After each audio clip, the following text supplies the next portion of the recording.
The following is a presentation of the iRacing Esports Network.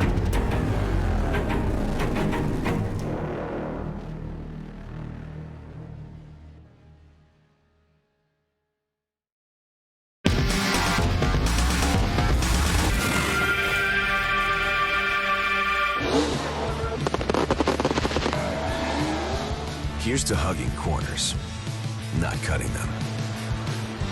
To grinding away, not grinding to a halt. Here's to those who stay true to the old saying, if you want something done right, you do it yourself. From Tallboy Storage to the latest line of extreme grip hand tools, Craftsman is there when it matters.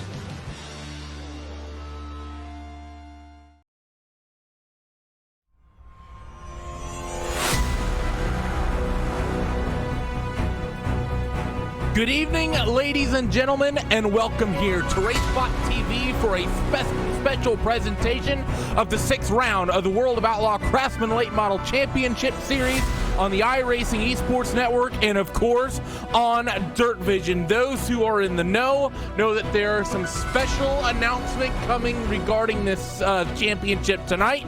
You know what? We're just going to get it started with the first part of that. Stood by with us here up in the Racespot TV booth is Max Pappas of MPI. They have a nice announcement for partnership they're doing for the champion of the World of Outlaw Craftsman Late Model Championship Series. Max, how are you doing this evening? I'm doing great, guys. Thanks for having me. We're definitely more than happy, and especially with the way you are getting involved. So a new prize has been added to the championship winner of this season, and that will be an MPI steering wheel that can work pretty much on any sim wheel that you ever want. So if you got Thrustmaster, Fanatec, whatever base you can get, you can pretty much make it work. And Max, that's always something good to see. And really, with sim racing kind of growing, all the manufacturers that make steering wheels for race cars are really starting to get their head in the game on this end as well. And it's good to see MPI and yourself get involved, especially with the on the more serious end of one of the largest world championships in sim racing. Randy, listen, let me tell you, us in MPI, we're very, super keen in sim racing. We have a full lineup specifically for that. And actually, you will see something, I can't really say all the details, but you will see MPI really getting involved in sim racing with a lot of different things, from rigs to collaboration with the top manufacturer and stuff like that, because we want to really, give all the sim racer real feel. I've been fortunate enough to race in Formula One, IndyCar, sports car, NASCAR, dirt as well a little bit, and it's my goal is make sure I want to give sim racer a real feel, and it's not just going to be with a steering wheel. Obviously, the winner of the series will win a specific MPI steering wheel that is the exact same product used by Davenport, used by Donny Schatz, used by a lot of guys in dirt racing, winning championship and races. Just built a little bit different, lighter, so that it doesn't overheat and overwhelm the motor of your, as I told you, we servo. are. Yeah, the servo. Yeah, exactly. So, as I told you, we're very excited because I've been, enjoying myself on my rig in the office, working and getting better, because the day you're going to see the name Max Pappas popping up in iRacing, I ain't going to do it just to get run over. Let's put it like that. Thanks for joining us, Max, and we definitely appreciate the fact that you're getting involved with this championship. It's awesome news. Qualifying's already come to an end, so racing's getting ready to get started, so we're going to have to cut this a little short, but all of our gratitude once again, I'm sure, from all the drivers for you guys partnering, everyone in iRacing and us at Racespot TV. We greatly appreciate it, and we hope that MPI wheel ends up in the hands of a more than, let's say, deserving competitor. It will be for sure. Go for it, follow your instinct and make something happen. Oh, believe me, these late model drivers on dirt, they have no problems going for it. We're going to see that here in just a moment, Cam. We'll get to the other announcement here in just a second, but first things first, Cam, we got a first heat race gridding up.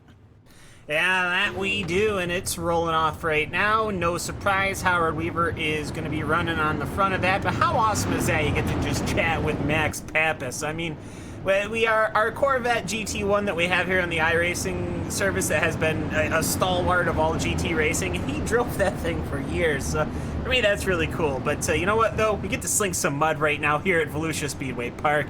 We have always known this track, Randy, to be the cursed Volusia Speedway Park, but that's with the sprint car guys. With these late models, we got to see how they do.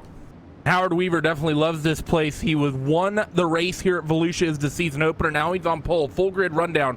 Howard Weaver, Austin Carr, top two on that front row. Josh Phillips and Matt McKinney are on that second row. Randall Carter and John Fiddler on row number 3, with Adam Elby and Brandon Schmidt on row number 4. So the field works their way through that first pace lap already, and now they head through towards the back straightaway for the final time of heat race number 1. It's a full show tonight, 4 full heat races here, so the top 4 in each heat will transfer directly to the feature, and we will take, I believe, 4 cars out of that last chance qualifier to race in the feature event. So straight away these drivers go. We will update you guys likely on the point situation and whatnot during the break. We'll figure that all out. But the 07 of Howard Weaver, he's going to get on it. We are green for heat race number 1 here in round 6 of the Craftsman Late Model Championship Series, brought to you by the World of Outlaws. And Howard Weaver already out to that opening lead as Austin Carr cycles into second, as Josh Phillips and Matt McKinney, they're going to duke it out for 3rd and 4th. And the 115 looks down to the bottom. That's John Fiddler. He's already up a couple spots on this heat. Yeah, that's because Matt McKinney ended up getting a nice little nose from Josh Phillips. That unsettled Josh Phillips' car and sent him into Adam Elby and Randall Carter. They were able to continue going, but Josh Fiddler not able to capitalize here, as Austin Carr is tucked in like some like that drifting thing where they just have to drift like a couple of inches from each other. That's at least what it looks like, at least until they hit each other, which is how we normally do things in late model. But you know what? I'm going to just say it right now. That high line's going to keep on working probably until about halfway through heat number 3, and that is when things are going to get interesting. Yeah, and of course we haven't seen Volusia in some of the recent reworkings of this surface model come in, so it's going to be interesting to see how this does, because the racing has really picked up with that. The fight is on, though, near that transfer spot. You have John Fiddler and Matt McKinney. They're both in the heat already, or in the transfer spots already in 3rd and 4th, so I'd be very surprised that 115 gets too aggressive, but this is dirt late model racing. What do I know? That 115 down to the bottom side of the 9 to Matt McKinney wants to get that 3rd spot, but not going to be able to do it. Upper groove still where you want to be, as Adam Elby has comfortably slotted into that just outside the bubble range in that 5th spot. And I say comfortably, that's because he has a half a car length lead over that 4 of Josh Phillips, who has about a half a nose over Randall Carter and Brandon Schmidt. Yeah, Fiddler's not giving up on that. He was being very polite about it, at least up until he got into corner number 1. They hooked nose to tail, and they will straighten themselves out again. Matt McKinney is absolutely pedaling it over John Fiddler right now because he has to, not because he wants to. They want to make sure they're going out here, lap number 8. At number 8, white flag in the air on heat race number 1, and out in front is still Howard Weaver. They're 3 wide in the back, though, 6th, 7th, and 8th in the 4 car. Huge impact with the pit exit wall, but the 07 of Howard Weaver is going to win this over Austin Carr, who did a fantastic job reeling him in. Matt McKinney will hold on to 3rd, John Fiddler in 4th, and then Adam Elby, Brandon Schmidt, Randall Carter, and Josh Phillips round out this 8-car field. Cam, those guys at the back, they were fighting just for bragging rights there. There was nothing on the line for them, and they still slung it 3 wide on the exit of 2. Well, they are fighting for starting positions in the last chance qualifier, but I'm willing to bet that not a single one of them were thinking about that. They wanted to do it as the racing went, and they were having a grand old time there, getting used to it, getting this track all worn in up and down the grid. Well, heat race number 2 is now getting itself gridded up, and before we actually get to this, let's get to the second bit of the announcement tonight, and this also affects the World of Outlaw Craftsman Late Model Championship Series as well. So right now, for the champion of this series, you get VIP tickets to the World of Outlaws World Finals at Charlotte, pit passes, starter and flagger for a race with a championship announcement. You also will be attended and recognized at the World of Outlaw banquet, as well as you'll get an official World of Outlaws trophy, $3,000 championship check, a Craftsman 320-piece mechanics tool set, an MPI steering wheel, and on top of that, the champion of this series will receive one-on-one instruction with Clint Boyer in his two-seater dirt late model at the dirt track at Charlotte on October 31st. Clint will show you the lines and then let you take over the wheel and do a few hot laps in a real dirt late model. Cam, that's a pretty big winnings there for whoever's going to take this thing home. They also get a Craftsman 320-piece mechanics tool I said set. that. I'm just saying, no, I'm just echoing it. Like, that's a lot of 10-millimeter sockets to lose. Exactly. Not only that, plus the Imperial ones as well. That's a lot of quarter sockets gone. I mean, come on. It's just absolutely astonishing how much effort the World of Outlaws is putting into this, how much weight they're putting in behind it, and I gotta say, also, primary thing, Randy, we get to say their name a bunch. We do get to say their name. Isn't that what everyone wants, to hear you and me say their names? Definitely is. So, lightning quick field rundown. Jacob Fields, Nick Cooper, Tyler Carr, Charles Cosper, Austin Selman, James Edens, Josh Lawton. I got in there before the green flag, and we're immediately on it as Jacob Fields leads them into turn one, and he's already got a huge gap here over the rest of the field. Yeah, and actually Nick Cooper, who started in position number 2, he's already been cycled back by Tyler DeCarm, and that has been a pretty not great start because he got shuffled right on back as Jacob Fields now all has to do is just focus on hitting that outside line, but right now looks to me like we're going to have a much bigger fight for that 4th transfer spot, Randy. Definitely seems like it. Things are picking up in the mid-pack. You have the 52, James Edens, underneath right now. I believe that is the 33, Charles Cosper. Indeed it is. They head down that front straight and in towards 3 and 4. Cosper also fighting with the 35 and Nick Cooper, but Nick's starting to stretch that gap just a little bit. So now that 33 car is going to be all by his lonesome pretty much, having to fend off that 52 of James Edens. You also have a couple charging cars in the back. You have the 18 of Austin Selman and the 40 of Josh Lawton. They're doing some pretty hard battling amongst themselves as well. And Tyler DeCarm, he's managed to catch Jacob Fields. He's doing about a 10th a lap faster, and he's going so much lower on the exit to 4 that I think that's where he's getting a little bit more speed to scrub through 1, but he has to back it off a little bit. Jacob Fields is now pushing himself there, almost touching that top wall. And this is going to be a pretty good sweet spot, Randy, up until about maybe, like I said, the middle of Heat 3, because they're going to start hitting that outside wall. That's when things are going to get interesting. That's definitely going to be the situation as these guys head down that back straight. And of course, the other thing that we have here at Volusia, as you get further and further up the racetrack, that you don't have a lot of the other tracks that we have on the sim currently, is that shelf. For the most part, on all the dirt tracks on iRacing, the banking stays equivalent all the way up to the outside wall. It's sort of the opposite of what you get on a lot of the NASCAR circuits these days, where you see progressive banking. They get steeper and steeper up the top. The closer you get to that outside wall, the flatter it gets. So they begin the white flag lap here. Tyler DeCharm right underneath that rear spoiler. The 07 of Jacob Fields, but I don't think he's going to be close enough. Jacob, with about a 2-car length lead, is going to head off a turn forward. He will win heat race number 2. DeCharm in second. Nick Cooper and Charles Cosper, will round out the top 4 transfer spots, with Edens, Lawton, and Semmelman rounding out that 7-car field. Not as much drama in that one that time, Cam, but still some good running. Yeah, and Austin Semmelman, towards the end of that, he just pulled in and he just stopped the car and he didn't even bother taking the last lap. So surprised to see that, but Austin Semmelman's going to have to fight his way through here, and that just adds on to his woes that he hasn't really been doing that good. I think maybe perhaps he had to leave for something, as he actually just exited the server. So perhaps something a bit more emergent, which does certainly happen. So let's hope that it's something like that. There has been rumors with Austin about maybe not having the correct mindset, some rumblings from within the team. But regardless, heat race number 3 is now getting itself gridded up. A teammate of Austin Tillman on the pole for heat race number 3. That's Alex Bergeron with Zach Rounds on the outside of that front row. Dylan Hauser and Phil Diaz are going to be on row number 2. Zach Leonardi and Mark Molnar are on row 3, and Chase Rodman rounds out the 7-car field here. Big question mark here tonight, Cam, is that 2-car of Dylan Hauser. He's shown that he has good pace. At the times he's found himself up near the front, he tends to get into accidents as well. Can he finally bring home a strong finish without getting into some drama along the way in the feature? Well, Zach Rounds is literally grinding the car into Alex Bergeron as they're pulling it down through corners number 3 and 4, but For me, I'm just mostly kind of fingers crossed that all these guys have a decent run. We've had 2 clean heats, and that sort of tends to build up like a meter, and at some point people start rubbing and beating and banging on each other. Someone has reconnected, Austin did, so hopefully we'll get to see him better. Perhaps it was a hardware issue, but I just, let's see what they can do here as they get ready to rock and roll once again. The field works their way down this back straightaway for the final time before starting heat race number 3. Once again, full night of heat racing here tonight. Got enough for 4 full heats. A little bit of extra racing action for you guys as the pace truck comes down to the safety of pit road to oogle of that 320-piece Craftsman tool set, and the 12 car of Alex Bergeron gets right on it. Green flag in the air. The 28 is around. We talked about drama, and we talked about the 2 at Dylan Hauser. He's upside down in turn 1, and Zach Rounds is facing the wrong way entering turn 1.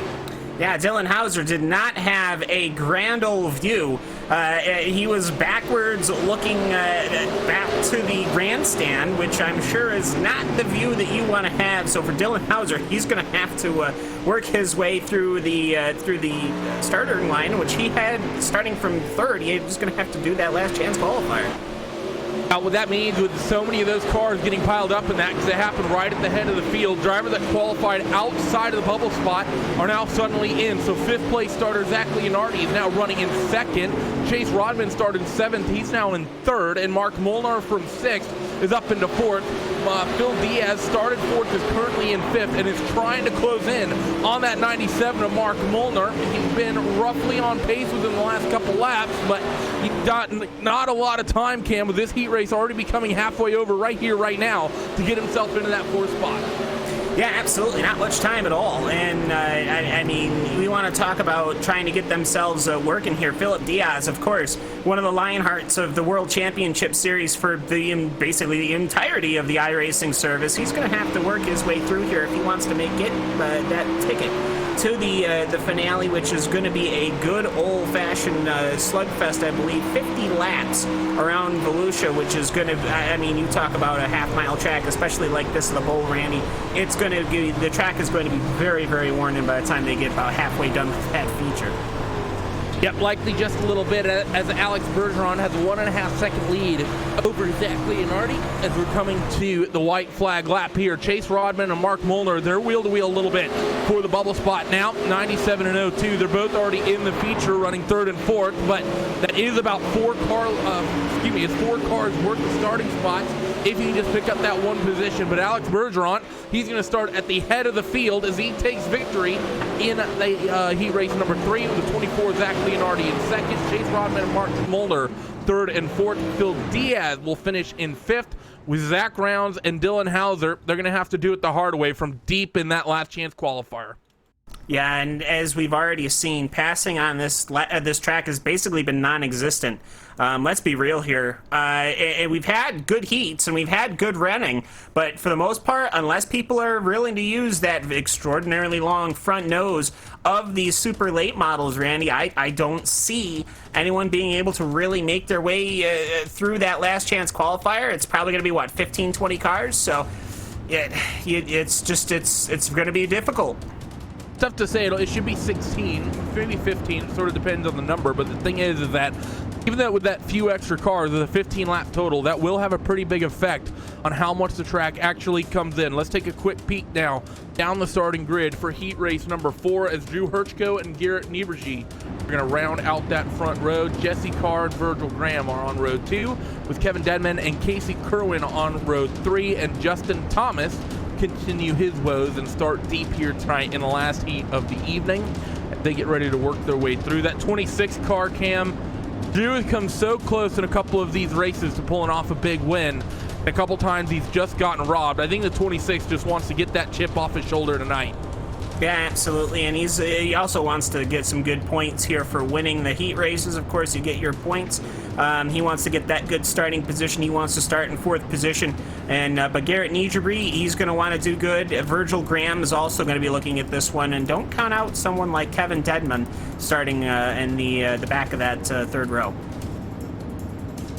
iRacing safety truck getting ready to come down to the safety of pit road as Drew Hirschko and Garrett Nieberge gets ready to bring the field through. Green flag flies, 26 gets on it, and he is cleaning it away here with a big gap. The 19 and the 11 will duke it out. That's Jesse Carr on the inside of Garrett, and Garrett on that upper groove will have the momentum down the back straightaway.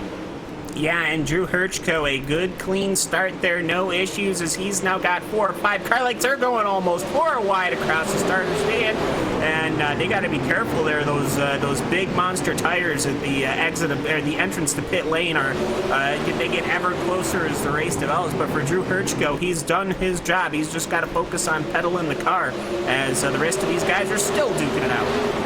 Hirschko's not the one I want to watch. I'm really interested here in Virgil Graham and Casey Kerwin. Virgil is the bubble man, and he's getting aggressive with the 11 of Jesse Carr because he has Casey Kerwin all over the back of him as they work through 3 and 4. Down the back straightaway once again, currently working lap number 4 of 8 here. Kerwin lost a little bit of speed. This might mean might bring Kevin Dedman into the fray, but we're still tightly contested in the mid-pack as Kerwin's going to try slotting it down low.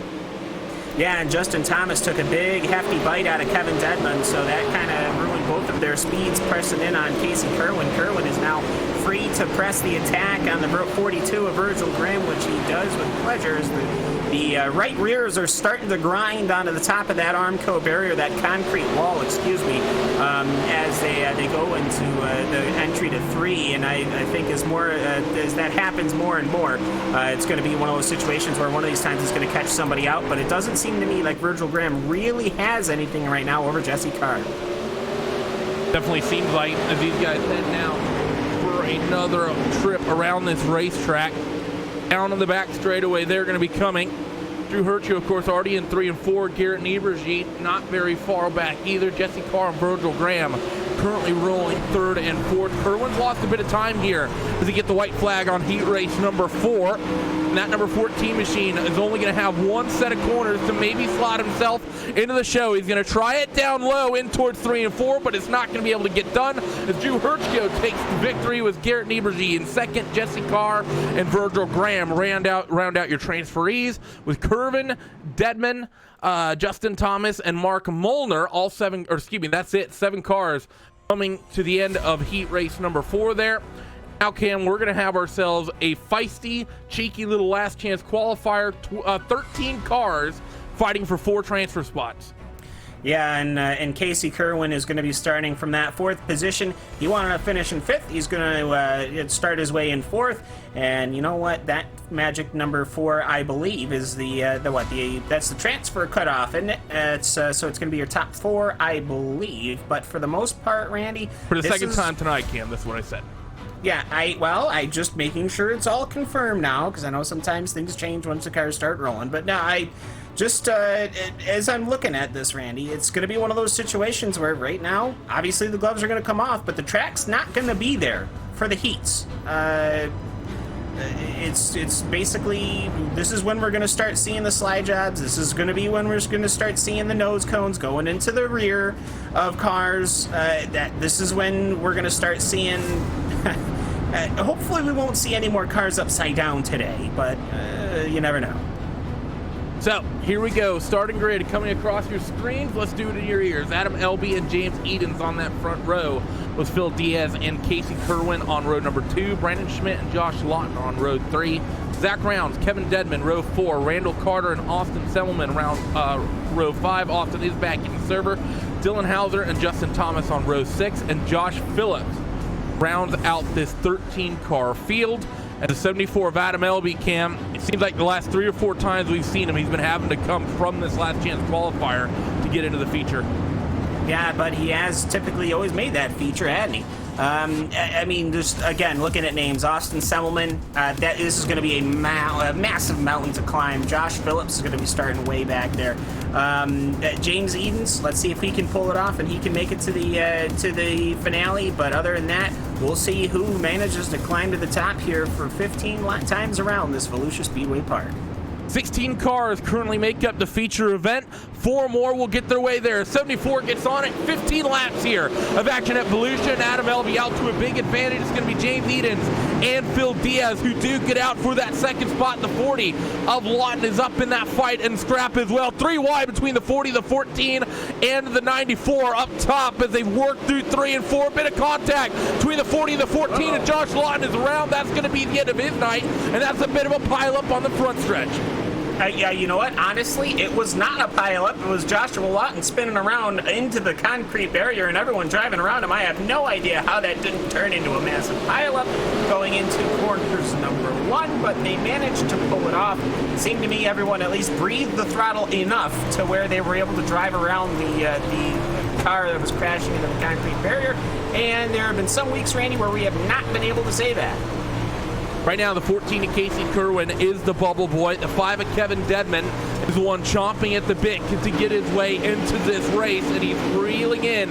That 14 car brought in about a car length and some change that last trip around the racetrack, maybe a little bit more time this cycle through. Adam Elby, James Edens, and Phil Diaz, they all hold the other 3 transfer spots, and they're playing a little nicely with one another because of that. But that said, Phil Diaz is very close to the back of that 52 of James Edens. Yeah, and you know what? I'm going to say that I don't believe that there are really points on the docket here simply because all the people in the future wouldn't be able to get those points, so it wouldn't be fair. So I wouldn't really risk it unless you were worried that perhaps Casey Kerwin is going to get aggressive, or alternatively that Kevin Dedman's going to get aggressive on him. And as such, they're going to stack up as James Eaton takes a lovely bite out of that concrete wall. That stacks Phil Diaz up. There you go. Here's Casey Kerwin on the inside. That perhaps is what he was worried about. And now here we go as Casey Kerwin's running that inside line. Getting close to halfway here as Kerwin's going to try to make that bottom work, and he's going to have the 3rd spot at the line, but does not have him clear. Stays side by side through corners number 1 and 2, and the top groove for the 94 is too strong, and the 5 of Kevin Dedman not able to slot into that outer line. Now going to try down low, and he'll nose ahead for a moment here through 3 and 4, but a little bit too much rotation. Can't keep that rear end locked up. But one thing I saw, Cam, that's very interesting is that if you get a good run off the bottom, you can't necessarily make a pass and hold it, but you can beat someone to the line, and that's all you need to do to get that transfer spot as Diaz and Edens now fight it out for the 2nd spot. Yeah, but it's only going to take just a little bit of action on that wheel to start pushing down to the nose, to the inside wall there to cut that line off. But you know what? You got to know that he's there, and you got to know that he's making the move. And I think we did end up seeing Dedman. What I saw was he was able to come off of corner number 4, and he was able to drive on the inside, and I think that that's going to be very important. We haven't seen the inside line work. I believe Kerwin was the one that was able to get it back, as once again, Phil Diaz has caught James Edens, and I want to say he's almost stuck behind him. Adam Elby is clear. That's no concern, but I almost wonder, is Phil Diaz, he's just a little bit more faster than James Edens, and he's worried that he might get punted out of the way and out of the feature. I don't know if he's that much quicker with the way that Casey Kerwin is hounding down the back of that number 94 NX machine. 13 of 15 currently getting logged through 1 and 2 and down the back straightaway. And who are going to be the transferees? Right now it's the 52, the 94, and the 14, the final 3. But I don't think that's set in stone as James Edens takes a little bit of an exploratory trip down to the bottom of the racetrack. Not sure if he liked what he felt or not. That did allow Phil Diaz to reel in a little bit of time. 5-car Kevin Dedman has lost ground to that 4th place runner of Casey Kerwin the last couple laps. White flag in the air. LB is already into turn 1 with that white flag. The rest of the pack starts cycling through now down the back straightaway for the final time and in towards 3 and 4. No one's able to get a big advantage here. So while the 74 of Adam Elby is going to win the last chance qualifier, Edens, Diaz, and Kerwin, they will take those last 4 transfer spots. Kevin Dedman, Cam, just never got the opportunity he needed. Well, he took the opportunity, but unfortunately for him, the pit wall was kind of playing blocker there, and he ended up hitting that inside wall, which is so easy to do. And Randy, we're going to have a good a little warm-up here, which gives us some time to talk about some important things. Yep, sure does. So we're going to go down the last chance qualifier finishing order. Adam Elby, James Edens, Phil Diaz, and Casey Kerwin. The transfer spots was Kevin Dedman, Zach Rounds, Brandon Schmidt, Austin Semmelman, Dylan Hauser, Justin Thomas, Josh Lawton, Randall Carter, and Josh Phillips, rounding out these spots here tonight. Don't go away. We are going to take a quick break here on RaceSpot TV. We will be back on a couple moments here on the iRacing Esports Network and on Dirt Vision. Did you know your DirtVision.com account gives you free access to our on-demand video library? From the DirtVision.com homepage, click on Demand Video near the top right of the screen. And from there, countless hours of World of Outlaws footage awaits at your fingertips. Watch every lap of the current World of Outlaws Craftsman Sprint Car Series season. Sheldon Hodge looking for a run. Dives low into turn 3. Slide job! Sheldon Hodge shield to the cushion. Johnson turns it back underneath him, but Sheldon leads lap 23. Or dive into some of the historical options with videos in our Classics section. He has clear visibility, comes off the fourth turn in the clear, and leads lap number 1. It's all available free and on demand on DirtVision.com.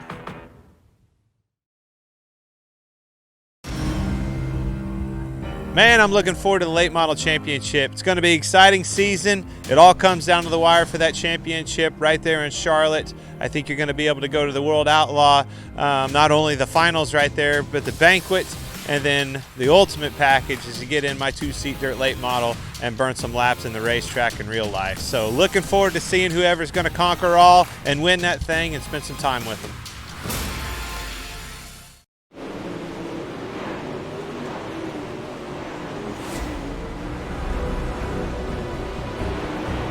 Well, welcome back here to RaceSpot TV, streaming live on the iRacing Esports Network and on Dirt Vision for the World of Outlaw Craftsman Late Model Championship Series. And while we talked to Max Pappas, we got Clint Boyer on video talking about the little bit of a fun time that the championship of this series is going to get, Cam, and talk about an opportunity. There's been a bit of headway to sim racers getting opportunities in real cars. While it's not a competitive ride in the sense, it's not, a championship ride, getting to wheel a late model in any context is going to be a lot of fun. And whoever wins this thing better not throw that in the wall. Absolutely, and I gotta say, we gotta remember, this is the inaugural season from the World of Outlaws Craftsman Late Model Series and Sprint Car Series as well, and how massive to have these sorts of opportunities. And for me, I think we look at the World Championships of how the iRacing Series has gone in years past. I know that there are other series that obviously have grand old, partnerships and stuff like that, but I want to say this is probably one of the tightest I have ever seen, and a partner work with the iRacing service, and I'm very pleased with that. Yep, it's been very good as this field rolls off, and let's take you down at 20 of the best dirt late model drivers on the iRacing service, duking it out tonight for championship points and a bit of cash and a bit of glory. Out in front, Howard Weaver, who won here at Volusia as the season opener, with Jacob Fields on the outside of that front row. Alex Bergeron and Drew Hirschko make up row number 2, with Austin Carr and Tyler Ducharme rounding out row number 3. Zach Leonardi and Garrett Nabruge are on row number 4, with Matt McKinney and Nick Cooper on row 5. Chase Rodman and Jesse Carr on row 6. John Fiddler and Charles Cosper on row 7. Mark Molnar, Virgil Graham are on row 8, with Adam Elby and James Edens on row 9, with Phil Diaz and Casey Kerwin taking the token NASCAR Peak Antifreeze iRacing Series driver slots at the back of the field. Well, that's all right. Well, we saw last time with the Sprint Car Series that might come to your benefit. Yeah, that worked out. That worked out. He came one position short, but we got to see here. I have a feeling it's going to be a very different tempo, very different pace. We got a 50-lap race instead of a 30-lap sprint. Let's see how it goes. So 50 laps on the board. This track will slicken up. It's already come in a pretty decent amount. Let's see if we can get that bottom groove coming in, though. iRacing safety truck comes to the safety of pit road. The 07 control car gets on it. We are green for 50 laps for the second time at Volusia Speedway Park this season. And Howard Weaver is off to a big, big gap as the second place runner, Jacob Fields, slots into the first fight between Alex Bergeron and I believe that is the one of Austin Carr, as Jacob Fields makes a mistake up top, and that's going to get the 12 car caught out. The 19 of Garrett Niebergy gets involved as well. Quick yellow here at Volusia. That was for Chase Roundman. They were coming in as they were going into corner number 3 for the first time there. Nick Cooper kind of ran out of space because, well, the concrete barrier was there. That spent Chase around, and then they just kind of wadded him up behind him. The biggest loser out of that one, I'd have to say, was Virgil Graham, and obviously Chase, who was involved in that. But you know what? I think most of the cars are A-okay, so we should be able to get back to the action without minus any vehicles. Yeah, I think you're right. There's only been a couple of little light contacts there. I don't see anyone was anywhere near race-ending damage, so everyone should still be good. Definitely right, though. Talking about might work out for some of these guys starting in the back. Casey Kerwin made up 5 spots on that start. Phil Diaz not quite as didn't do quite as nifty as a job as he still rolls where he started. Yeah, and you know, it's just a bunch of cars going in. The exits of corner number 2 and the quote-unquote straightaway, it really kind of sets you up when you're swarmed in a pack, Randy. And you know, because Volusia came out when Dirt came and, to the iRacing service, and we obviously spent quite a bit of time in the sprint cars. And it's really, really easy to get yourself by.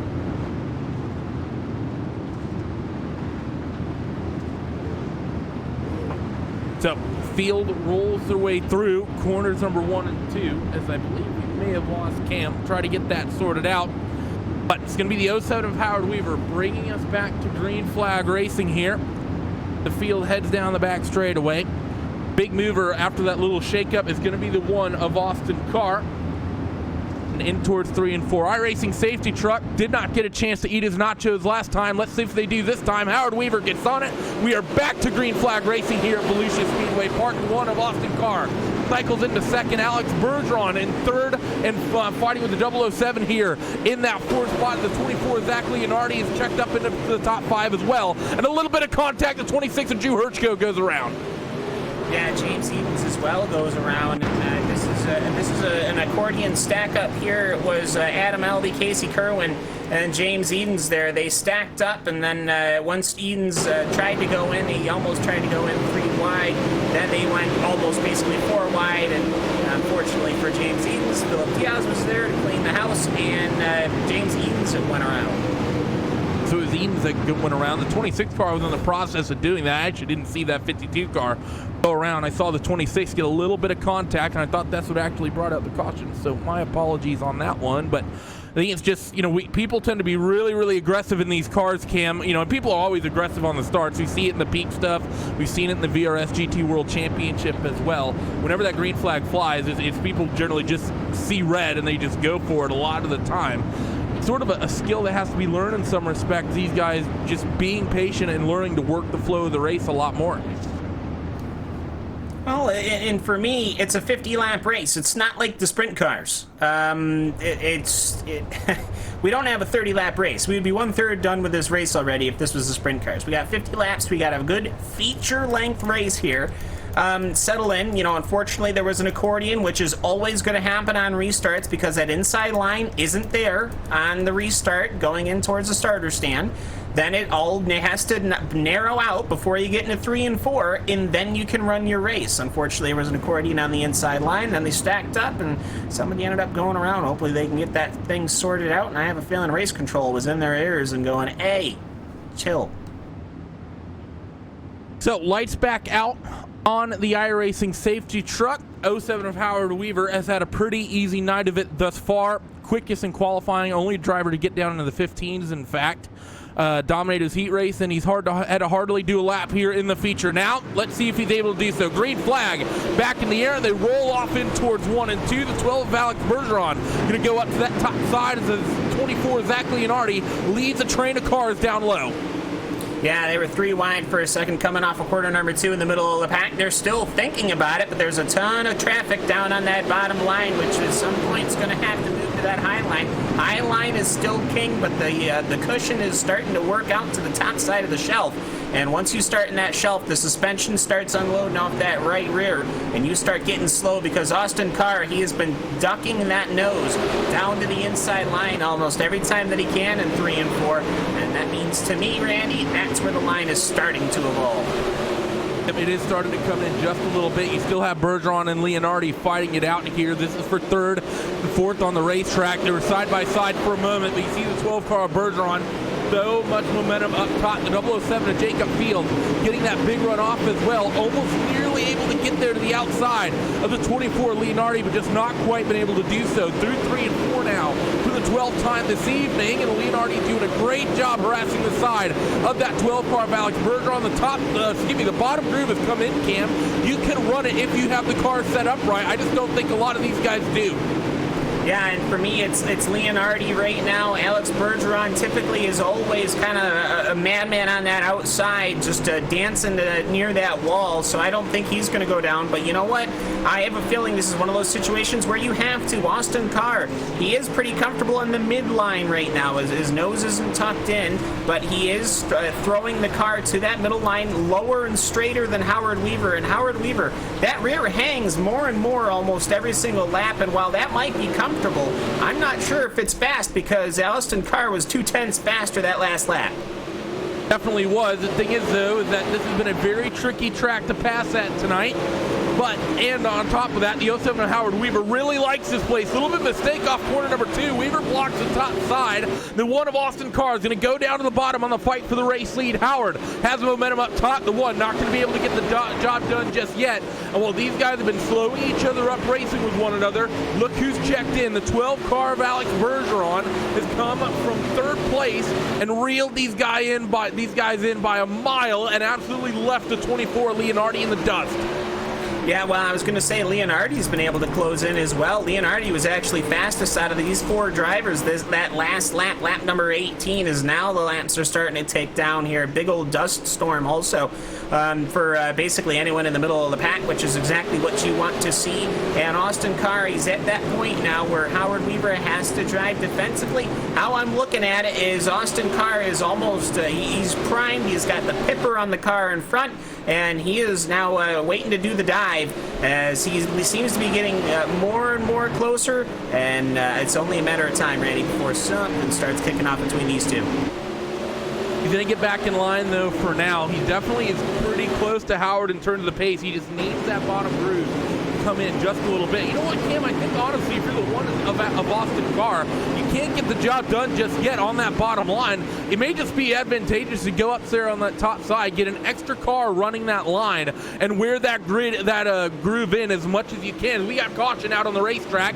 Not Casey sure Kerwin. for what. So Casey Kerwin goes around. Driver who started 8th in this race and has worked himself up 8 spots into 12th is going to be going back to the back. And he had some help. As Adam Elby, well, actually, I'm not going to say that he had help because, Adam Elby was basically trying that outside line. Casey Kerwin had been working that inside line. There was a little bit of a hiccup, actually, between Virgil Grant and Adam Elby. And Casey Kerwin, that was coming out of 4.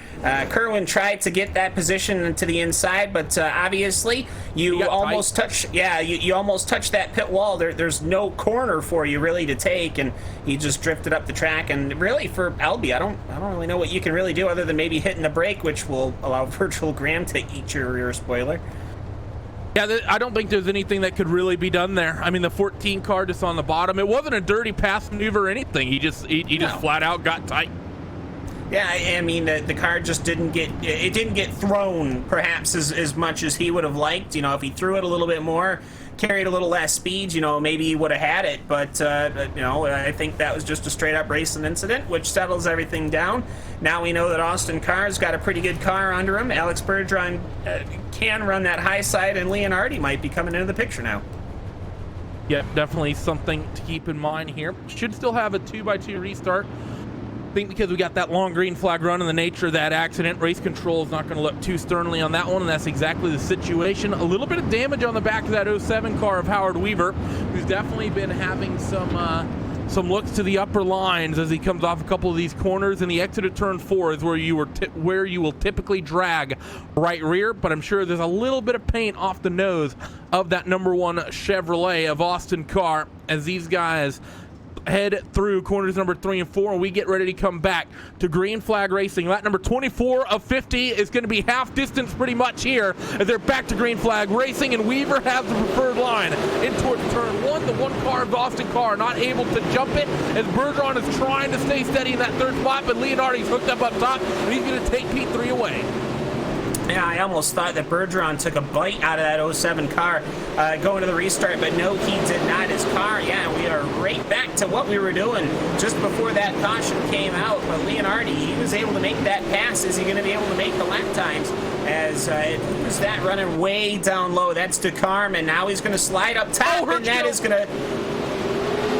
Hertzko, we got a big pile up here. The 19 of Garrett Nieberge went up and over a couple of cars. I don't think he actually flipped over, but Yeah, McKinney is one of the ones he went over, and actually the 42 as well. It's sort of the unintended consequences of the way these cars are shaped, Cam. He sort of got thrown up onto the hood of McKinney just a little bit when he got that contact, and McKinney just basically acted as a ramp and threw that 19 car into the air. Yeah, this all started with Ducarme ran that inside, and he ran it good. It's just that Drew Hirschko, he maybe had to open it up just a little bit more, but he couldn't simply because the 007 was there, and he had, John Fiddler right up his posterior, in which case they're both teammates, which, you don't want to do that to your teammate. And for all that's happened, Hirschko got off clean with that one. It was basically Nibergy who suffered the most of that one. And it was, I believe, Virgil Graham who got a lovely view of the underside of that super late model. Yep, definitely seemed like that. And for Drew Hirschko, considering the way a couple of his races have gone, I'm sure he probably was a little bit of a PTSD-style flashback from a couple of the races when he started to get spun around. And then he opened his eyes and he's pointed down the front straight and he was like, okay, everything's all right. Yeah, it's... What can you do? How the cars are shaped, they are shaped like a wedge. There's a reason for that. They suck up to the dirt there, and that's how everything works good, and the car can really throw that air through it. But as an aside to that, it likes to chuck cars.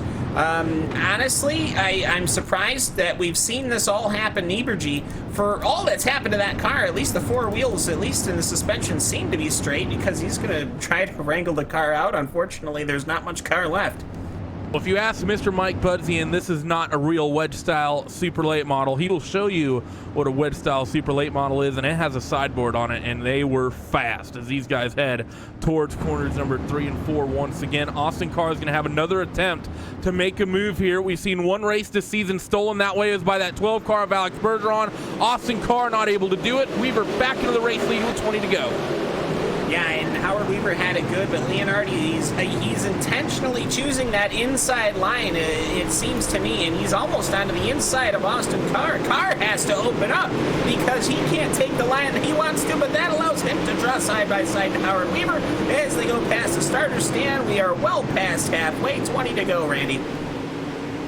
Here we go. Fight is on for the top few spots. One of Austin Carr going to try the bottom in 3 and 4. Weaver's had to move way up the racetrack. Austin, best attempt he's had just yet, and he's got the move done. 20 to go. And Austin Carr takes the race lead away from Howard Weaver. The 24, Zach Leonardi, is in the 3rd spot. Alex Bergeron runs 4th with Tyler Ducharme technically in the 5th spot as the 07 of Howard Weaver. Now he's going to try this lower groove here, see if he can hook it up, but Austin Carr is starting to check out. Ducharme is comfortable inside there, but Leonardi notices, and he now dives to the inside. He wants a piece of Howard Weaver. Alex Bergeron, of course, whom is always on that outside line, he is just not comfortable right now getting the speed down, getting that power down. It's just too used, as Howard Weaver is now the one that's pushing Austin Carr up. He's got a good shot going down the stretch, and we have another yellow flag out. That is for, I believe, perhaps, is it Jacob Fields is going slow? Yes. Jacob Fields, the caution car this time, that 007 machine, decided he would take his car shaken and stirred. 9 machine made sure to shake it, that's for sure. Yeah. And a little bit of a slight incident. It started out not bad, but unfortunately the 26 and the 9 really had nowhere to go. It started out as just a bit of a pileup, actually between the 12 and the 115. The 26 and the 9, and the actually the 007 really didn't have anything to do with that either. Kind of just drove into the pileup that happened in front of him. Yeah, and I gotta say, Alex Bergeron, he backed out of that one because he saw Ducarme and Leonardi side by side, and so he backed out, and unfortunately when he backed out, he didn't have the momentum, and that just accordioned everybody. Unfortunate for him, but you know what? That means that with, like 12 to go, we have got a great battle shaping up between Austin Carr and Howard Weaver for the big old points and the price today of here at Volusia. Yeah, and that's going to be really awesome. And for these guys, the 007, they come down pit road, and that's going to hamper his ability to win those, have a shot, of course, at the pre-existing prizes. Of course, those new prizes that just went up for grabs, the MPI steering wheel and the 101 instructional with Clint Boyer. I don't know which one of those is really cooler, Cam, having a specialized dirt style No, it's definitely getting to drive the late model. Yeah, I was gonna say, no it's offense driving to the late Max. model. It's definitely getting to drive the late model. The lights are back on. More value is that steering wheel, though, because that thing's going to be modeled after the same stuff that they use in the cars, Donnie shots and all them. So I'm just saying, getting to drive the late model. Cool. Getting to drive a late model is probably, I'm sure if you did the math, it's somewhere Only in the good for hundreds one of dollars day. a lap. It is true. That is true. But we'll have to wait and see. It's the 1 and the 07. Get ready to come back to Green Flag Racing. Can Howard Weaver time the restart? And even if he does, will it be enough? Because Austin likes that bottom line to head through 3 and 4. iRacing safety truck comes in pit road. Howard tried to time it, but he still managed to get a sort of decent start. But Austin Carr is still clear into the lead. And Tyler Ducharme is fighting for second with that 07 of Howard Weaver now, who's a threat and falling back to third. But he hooks up the top and is going to keep that second spot. Ducharme, he wanted inside of Austin Carr, and he nearly got there. And he's going to take that second spot away from Howard in the process. Yeah, one of these times I have a feeling as Austin Carr now slides up. Where is Ducharme come from? He started in 6th position. He was basically nowhere through the entirety of this race. The last 15 laps, he has worked his way through one at a time. He is now in position to perhaps get his victory. But it's Austin Carr right now in control, and as long as Carr continues to run that inside line, unless Ducharme moves him, I don't think he might have a good shot. Definitely seems like the case. And the 25 and the 1 are going to fight for this race victory. Seems like Howard Weaver liked the tacky racing surface, but as the track is slickened up, he has not been able to keep pace with everyone else. Alex Bergeron and the 24, Zach Leonardi, they're still going quick and fighting with one another, and they've been slowly reeling in that 07 out just in front of them as Ducharme and Carr continue swapping lap times back and forth. But last time through, the one car, a 10th of a second advantage, picked up about a car length. Yeah, and for Austin Carr, he's doing comfortable lap times. The caution's out. That's going to throw everything for a loop. There's still a wrecking as there's a couple of cars around. I believe that all started. Yeah, Jacob Fields, but I think it started with Casey Kerwin. No, perhaps a little bit further up the field. Nope, that was Nick Cooper, who was the first one that got spun around. He actually got tag teamed. So a little bit of tag team action. As let's see what exactly happened to this number 35 car. You see just a little bit of a touch from the 115, and he pretty much had it saved. That 42 car, of course, keeping his foot on it. He got set around. McKinney got into the back of the 42 as well. Cooper, I mean, that was like a 4 or 5 person tag team there. The 14 even got him a couple times. Yeah, the 14 parked his rear axle on the front hood of the number 35 for a little bit. Now, unfortunately, for basically all that's happened is the cars got spun around multiple times. That's it. There's really nothing else to it. A little bit of pinballing, nothing crazy. Unfortunately, that's going to kill some laps, and that is going to leave us with, what, maybe a 3-lap shootout? If you're Austin Carr, do you like the laps getting taken off the board, or do you dislike more the fact that your lead just got erased? And granted, it wasn't much of a lead, but it was something. Ducharme's going to be starting on the outside, and he's only been able to run quick on the inside. Howard Weaver's going to be starting on the inside, and he's only been able to run quickly on the outside. So, you know what? I'm going to say when Austin Carr restarts, by the time he gets to the start-finish line, I'm going to say he's got a 2-car length lead. Well, we're about to find out. 50 laps of action about to come to an end. We're coming to green to lap number 47. Unless we get a very quick caution, this will be the end of the night. If we make it to the checkered, it'll be the end for sure, and I believe a yellow ends it as well. Glad I could clarify for you guys that a checkered flag ends the race. Is one of Austin Carr and Tyler Ducharme, who is going to time the restart right. The 25 tries to do it, not able to do so though. Austin Carr will lead in towards 2-1. Howard Weaver down to the inside of the 25, going to make a little bit of contact, moves him out of the way, and Weaver's going to take that second spot. A man on a mission is Howard, as they're 3 wide for third. The 24 on the bottom, the 12 in the middle, the 25 up top. For third, they're 3 wide, basically the entire pack. I saw no less than 2 or 3 sets of cars going 3 wide here. As Austin Carr, he has got the gap he wants. Howard Weaver's got the gap in Ducharme. Oh, what could have been. He is unfortunately getting cycled back in the pack here, Randy. Things still shuffling backwards, unfortunately, for that 25. Not on the side of the racetrack you would have wanted. 115 makes a little bit of contact with the 52 at James Edens. We're going to stay green, though. Couple of half spinners as we're coming to the white flag. Austin Carr, 1.5 mile trip around Volusia Speedway Park here for that number 1 Dirtco Media House machine. Down the back straightaway for the final time for him. Howard Weaver trying his hardest to get there, and it's not going to be enough. But for Austin Carr, he's going to come off turn 4 and win round number 6 of the World of Outlaw Craftsman Late Model Championship Series here at Volusia.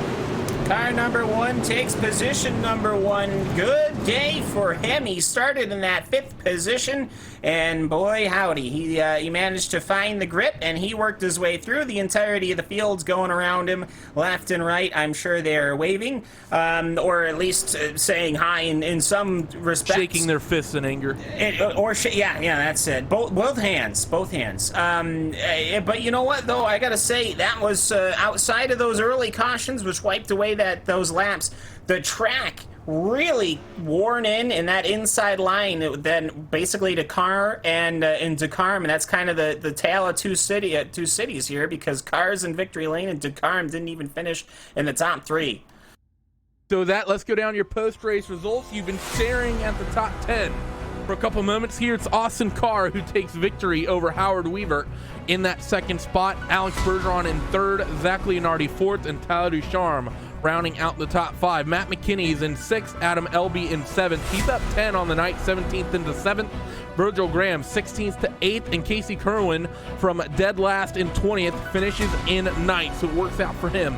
Gio Hirschko rounds out your top 10 from 4th on the grid. Jesse Carr in 11th, John Fiddler in 12th, Mark Molnar in 13th, 14th is Nick Cooper, James Edens in 15th, Phil Diaz in 16th, 17th is Charles Cosper, Jacob Fields in 18th, 19th is Chase Rodman, and Garrett Niebergy round out the top 20. We're going to have a very short commercial break, give these guys a little bit of time to get here into our server so we can chat with them. Do not go away. We will be back in about 30 seconds.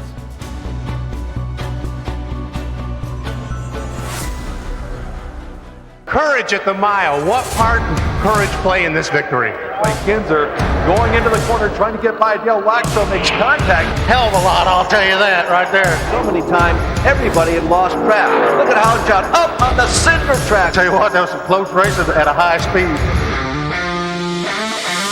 The World of Outlaws create memories for fans every night. Now share your favorite Outlaw moment on social media. Whether it was 1978, 1998, or 2018, we want to know, what's your Outlaw moment? Did you sneak into a victory lane picture? Get whiplash driving past a parking lot full of crews at work? Or maybe you simply got to meet your favorite driver in the pits after the races. Tweet it, Instagram it, just use the hashtag #MyOutlawMoment. You might even hear Voice of the Outlaws Johnny Gibson share your memory at the track. Don't delay, start posting today. Let us know with My Outlaw Moment.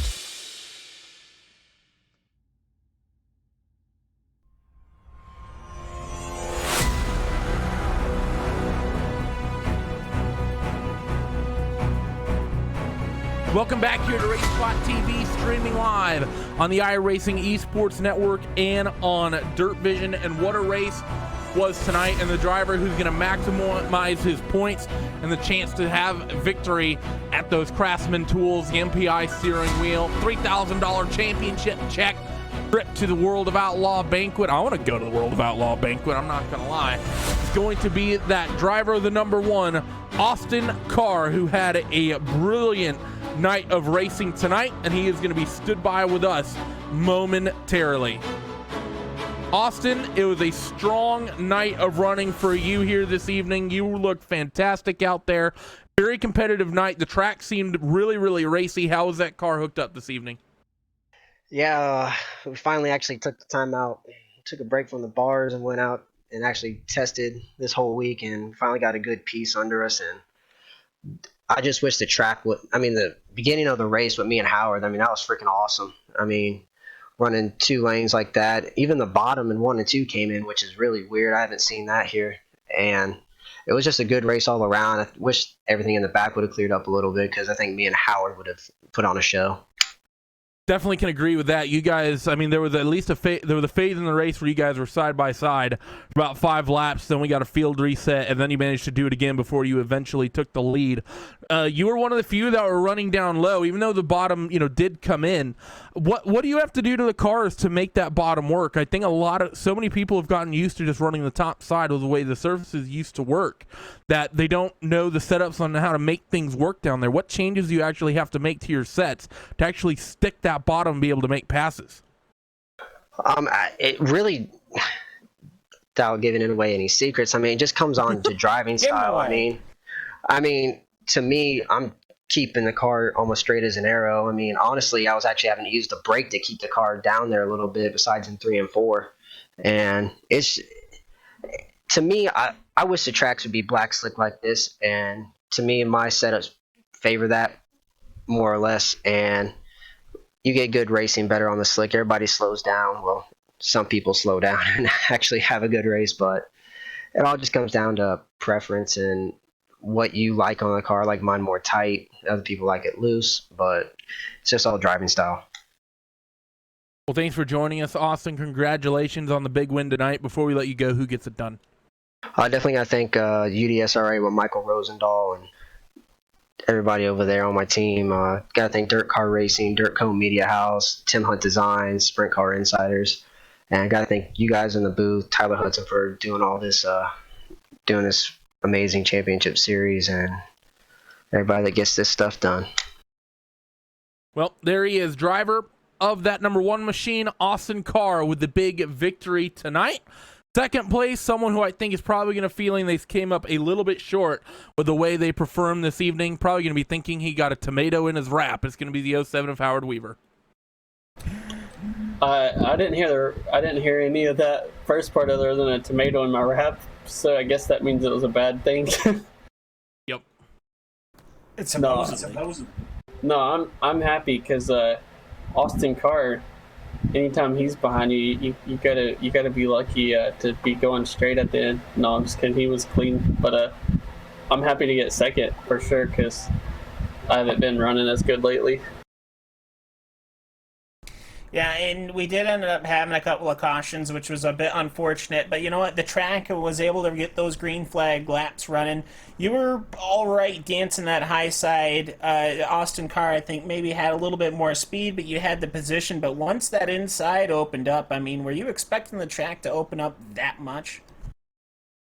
Not really. I was wondering where they were running because I could tell that they were all kind of faster behind me, but so I just didn't want to go down there because I had been running the top, and if it was like a couple tenths slower, I didn't want to get stuck down there and get freight trained on the top. But I could definitely tell at the end that it was faster, and I was running better laps down there too. But yeah, he got by me, and I got real tight going into the corner whenever he threw that slide job, and so I don't blame him at all for that. I would have done the same because that was probably his only chance to really clear me. Pretty cleanly anyway. So he did the right move, and he deserved to win it. And yeah, I was pretty tight, so I was glad to get second out of that. Yeah, and on that final that lap, you were able to pull a pretty decent gap, so you were safely in that second position. But just kind of take me through that final restart. How to what length were you getting ready to perhaps pull a move on Carr? Well, I restarted third on the last restart. I wasn't really planning anything except to not die, so I was not. If I stayed third, I would have been happy. But I figured kind of Bergeron would pass me on the top just with the momentum on the start. But yeah, Descharm didn't know I was there, and kind of came down into me going into one, and I guess there was a little bit of net code, and he almost. Whenever we touched on the net code there, he almost like completely spun Austin Carr out, and I thought we were all going to wreck. So, yeah, I was just glad we all survived through that and finished in the top 5. And yeah, I apologize. Well, Tyler apologized to me, and then I apologized to him. But there wasn't much we could do at that point when we hit. So, hanging on to second was good enough for me.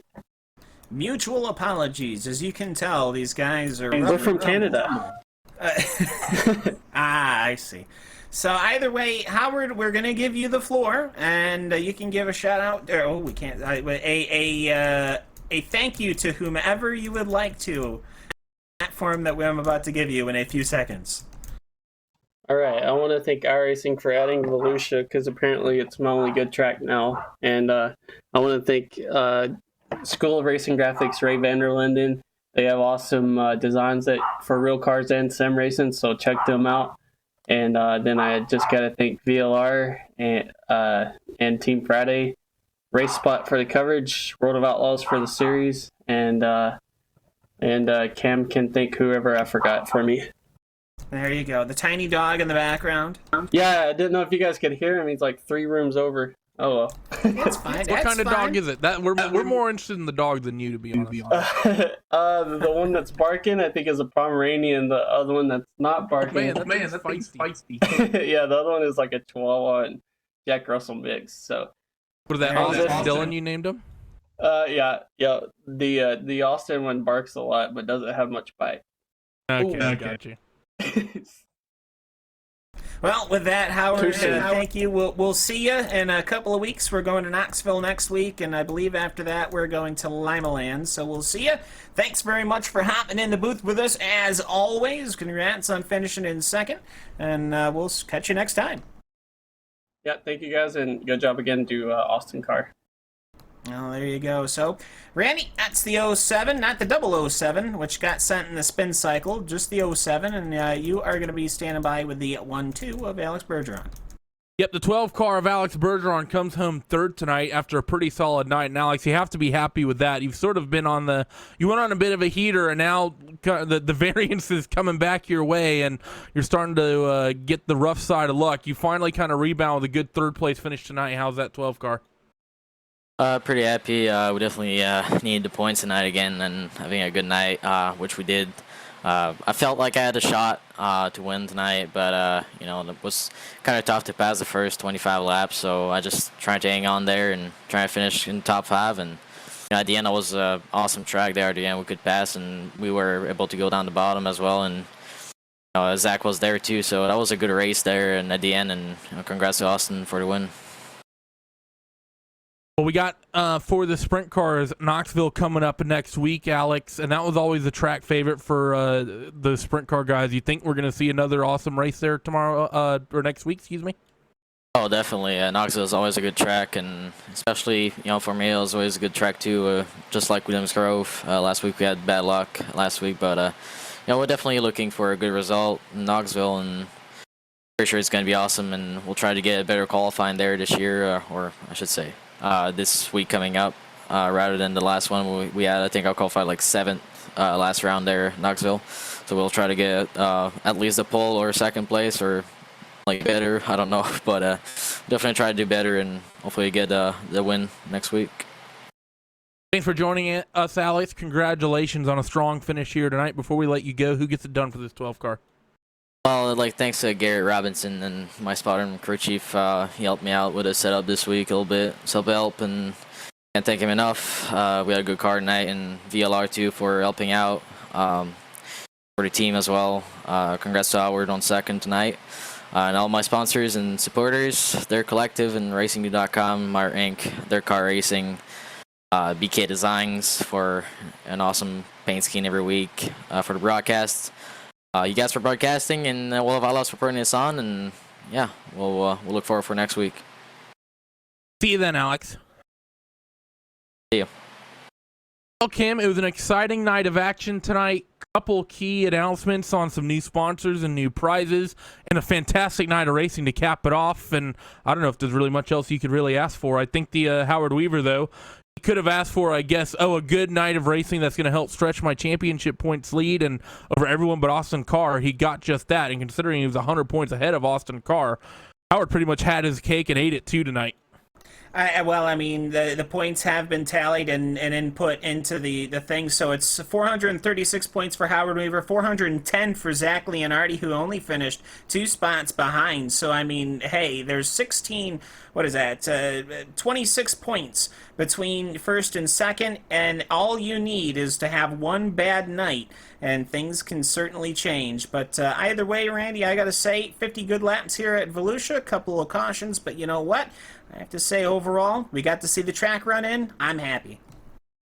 I'm happy as well. And that is going to do it for us here on RacePot TV, streaming live on the iRacing Esports Network and on Dirt Vision. Huge thanks to all of our sponsors. I'll learn the English language eventually. Of course, the World of Outlaws, Craftsman, and Dirt Vision for everything they do with us. And of course, the new guys who have come on recently. Clint Boyer offering up a ride in his late model, and everyone at MPI. We couldn't do this without you. And then, of course, everyone working internally at RaceBot TV, Cam Walsh and Hugo Louis. Thank you for your help for this evening. Overlays done by Andy Werner.